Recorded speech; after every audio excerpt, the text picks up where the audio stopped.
My life my yoga video blogging competition में हिस्सा लेना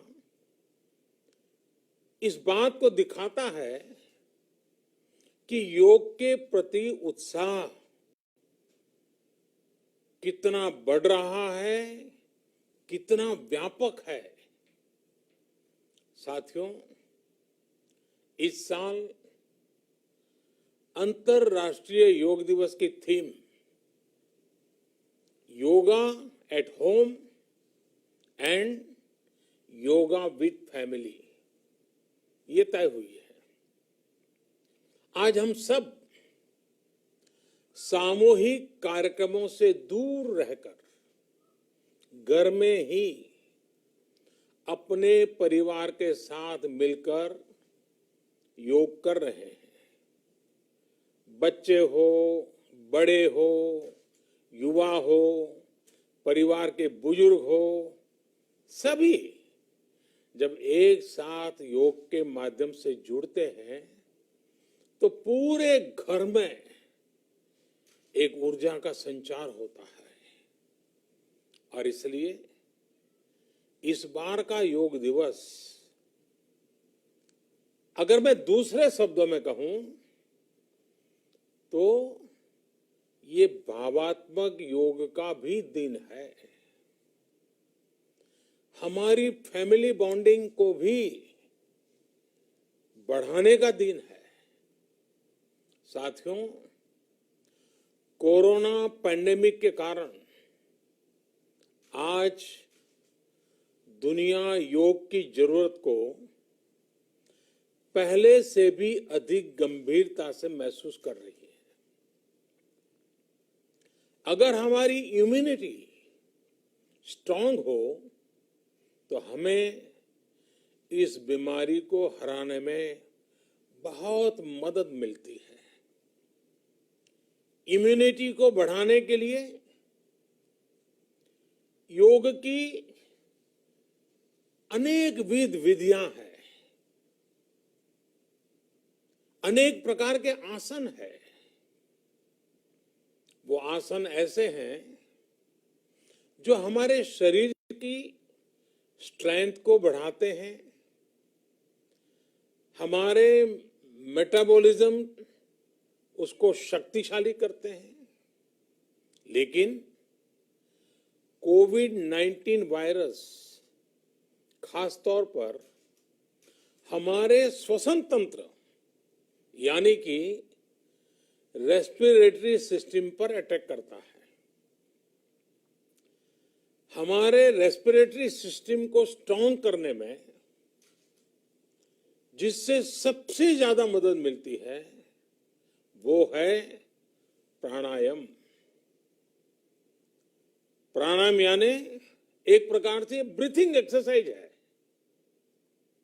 सामान्य तौर पर अनुलोम विलोम प्राणायाम ये एक प्रकार से पॉपुलर भी हैं, आप भी जानते हैं और लोग भी जानते हैं, करके भी दिखाते हैं। ये प्रभावी भी है। लेकिन प्राणायाम के अनेक प्रकार हैं। इसमें अगर आप प्राणायाम को जानने वालों से मिलोगे तो बताएंगे शीतली है, कपालभाति है, भ्रामरी है, भस्त्रिका है, बहुत है, अनगिनत है। अब तो नए नए जुड़ते भी चले जा रहे हैं। योग की ये सभी विधाएं, ये तकनीक हमारे रेस्पिरेटरी सिस्टम और इम्यून सिस्टम दोनों को मजबूत करने में बहुत मदद करती है। इसलिए आपसे मेरा विशेष आग्रह है,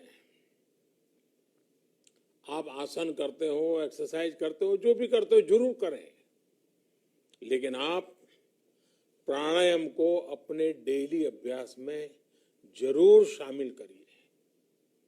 और अनुलोम विलोम के साथ ही अनेक जो प्राणायाम की टेक्निक्स हैं उसे भी सीखिए, उसको सिद्ध कीजिए। योग की इन पद्धतियों का लाभ बड़ी संख्या में आज पूरी दुनिया में ये कोरोना वायरस से ग्रसित जो लोग हैं वो पेशेंट उसका लाभ ले भी रहे हैं। योग की ताकत से उन्हें इस बीमारी को हराने में मदद मिल रही है। साथियों, योग से हमें वो आत्मविश्वास और मनोबल भी मिलता है जिससे हम संकटों से जूझ सकें और जीत सकें। योग से हमें शांति मिलती है, मानसिक शांति मिलती है, संयम और सहन शक्ति भी मिलती है। स्वामी विवेकानंद जी कहा करते थे, एक आदर्श व्यक्ति वो है जो नितांत निर्जन में भी क्रियाशील रहता है और अत्यधिक गतिशील में भी संपूर्ण शांति का अनुभव करता है। किसी भी व्यक्ति के लिए एक बहुत बड़ी क्षमता होती है जब बहुत ज्यादा विपरीत परिस्थिति हो तब भी एक्टिव रहना, थककर हार न मानना, बैलेंस रहना, ये सारी चीजें योग के माध्यम से हमारे जीवन में स्थान प्राप्त करती हैं, हमारे जीवन को बदल देती है, ताकत देती है। और इसलिए आपने भी देखा होगा, महसूस किया होगा, योग का साधक कभी संकट में धैर्य नहीं खोता है। योग का अर्थ ही है समत्वम योग उच्यते, अर्थात अनुकूलता, प्रतिकूलता, सफलता, विफलता, सुख, संकट, हर परिस्थिति में समान रहने, अडिग रहने का नाम उसी तो योग कहते हैं। Friends, yoga enhance our quest for a healthier planet. It has emerged as a force for unity and deepens the bonds of humanity. It does not discriminate. It goes beyond race, color, gender, faith, and nations. Anybody can embrace yoga. All you need is some part of your time and empty space. Yoga is giving us not only the physical strength, but also mental balance and emotional stability to confidently negotiate the challenges before us. Friends, if we can fine-tune our course of health and hope, the day is not far away when world will witness the success of healthy and happy humanity. Yoga can definitely help us make this happen. साथियों, जब हम योग के माध्यम से समस्याओं के समाधान की बात कर रहे हैं, दुनिया के कल्याण की बात कर रहे हैं, तो मैं योगेश्वर कृष्ण के कर्मयोग का भी आपको पुनः स्मरण करना चाहता हूं। गीता में भगवान कृष्ण ने योग की व्याख्या करते हुए कहा है, योगः कर्मसु कौशलम, अर्थात कर्म की कुशलता ही योग है। Efficiency in action is yoga. ये मंत्र सदा सर्वदा हमें सिखाता है कि योग के द्वारा जीवन में अधिक योग्य बनने की क्षमता पैदा होती है अगर हम अपना काम अनुशासन से करते हैं, अपना दायित्व निभाते हैं, तो भी एक तरह का योग ही है। साथियों, कर्मयोग का एक विस्तार और है। हमारे यहां कहा गया है, युक्त आहार विहारस्य युक्त चेष्टस्य कर्मसु युक्त स्वप्नावबोधस्य योगो भवति दुखा। अर्थात सही खान पान, सही ढंग से खेलकूद, सोने जागने की सही आदतें और अपने काम, अपनी ड्यूटीज को सही ढंग से करना ही योग है।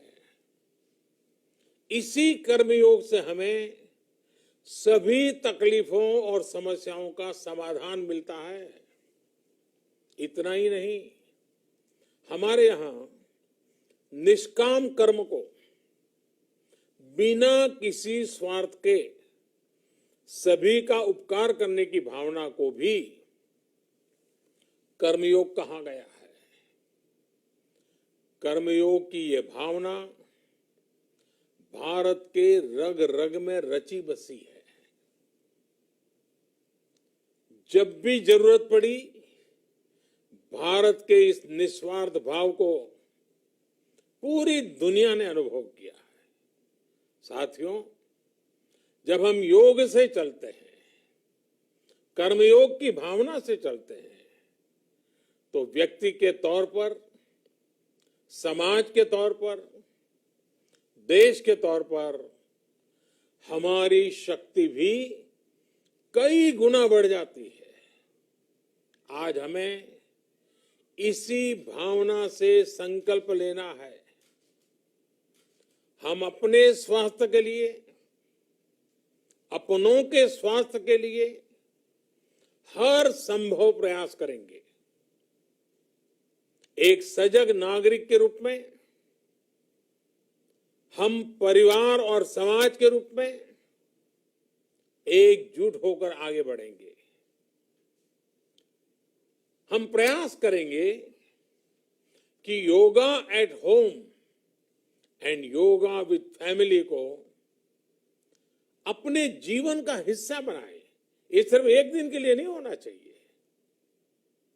और अगर हम ये करेंगे तो हम जरूर सफल होंगे, हम जरूर विजयी होंगे। इसी विश्वास के साथ आप सभी को फिर से अंतर्राष्ट्रीय योग दिवस की अनेक अनेक शुभकामनाएं।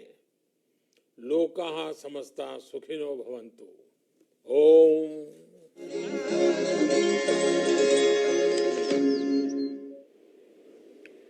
माननीय प्रधानमंत्री श्री नरेंद्र मोदी जी का अंतर्राष्ट्रीय योग दिवस के उपलक्ष्य में राष्ट्र के नाम ये संदेश, हम उनका बहुत बहुत आभार व्यक्त करते हैं कि उन्होंने हमें योग से पुनः जोड़ा, उसके महत्व के बारे में बताया।